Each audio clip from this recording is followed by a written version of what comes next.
104.7 The Cave. Mike the Intern on the phone with hopefully my new friend, Rodney, lead vocalist of the Atlanta Rhythm Section, man.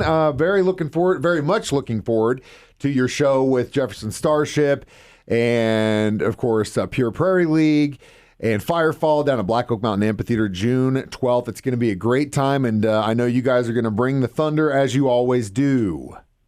Thank you. It's a lot of fun, I got to be honest with you. We've worked the Rock Legends cruise, and I guess it was March. And also on the show was Jefferson Starship.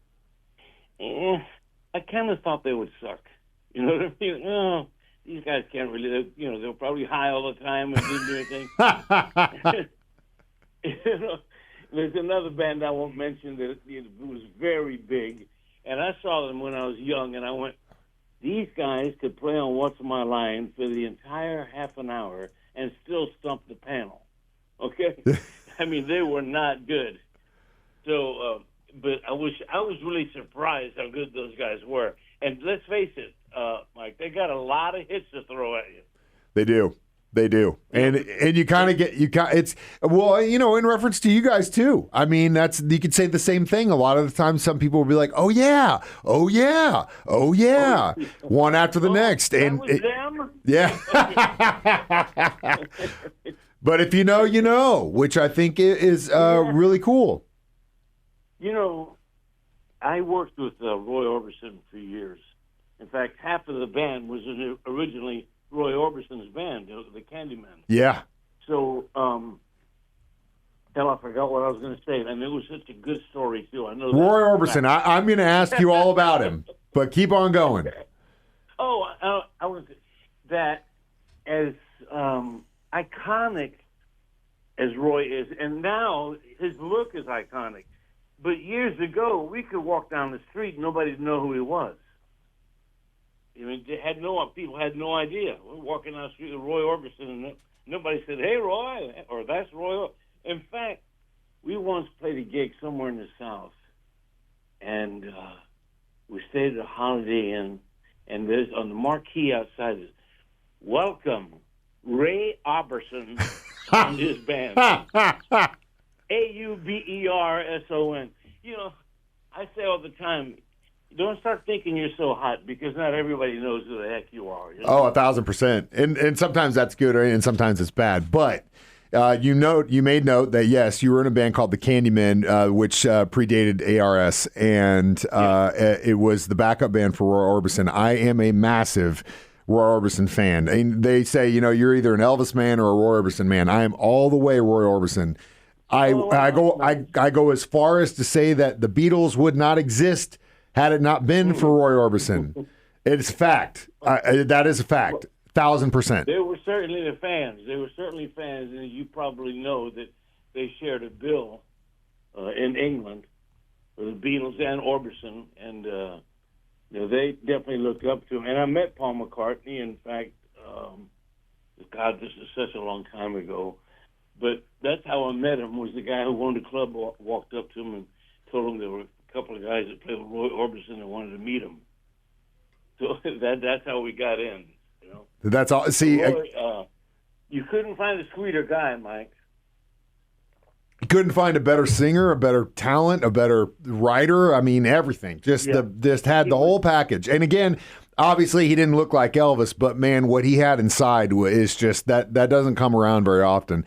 Something else that I found out when I was doing my research was that when you guys were doing the Candyman in the late 60s, you opened up for Pink Floyd on their first U.S. tour when they finally came to the States? No, they opened for us. So you got to, but this was before, David Gilmour and all this stuff in the 70s. This is when Syd Barrett fronted the group. I don't know what the heck was going on with Pink Floyd at that time. So the only thing I knew about Pink Floyd, now we're talking I think 1967. Yeah. You know what Pink Floyd was known for? A light show. Yes. That was their deal in England. They have a light show. I'm like, what the heck? I had no idea who they were. Honest to God, I had no idea. But it's so interesting too, because you guys come from the mindset of players, like that Nashville Swampers kind of feel, where like it's band first, it's musicianship first. And then here comes these guys from England. It's like, no. It's all about show first. It's show. We can play the same chord over and over and over again, but if those lights are cool, no one going to question what we're doing. I always say, we don't wear any funny hats or anything like that. We're just kind of like too cheap. First place, I'm too cheap to hire a lighting guy. So, I depend on the lighting guy that's at the venue. And hope that he knows he can tell when I'm singing, Yeah, absolutely. But you're right. We hope the playing speaks for itself. We see, believe it or not, once in a while young people come to see us, and they always comment on that there's a sense of musicality and being able to play our instruments that you don't get with every band. A lot of bands, like guitar players, they can play great solos, but they don't know how to play guitar. Yeah, very true. And a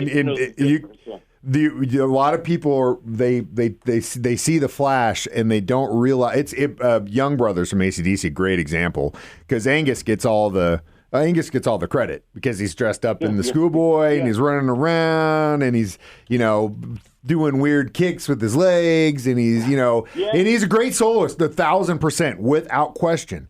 But if Malcolm didn't exist in that band, they wouldn't be the same band. Like so many of those riffs in the balls of what those songs are live in what Malcolm is doing, and he gets no credit for it. Well, I mean, he does from us, but you know what I mean? Largely none. But it's Malcolm. Malcolm is the rhythm and the beat of that group. You know what I mean? So I'm with you 100% on that, man.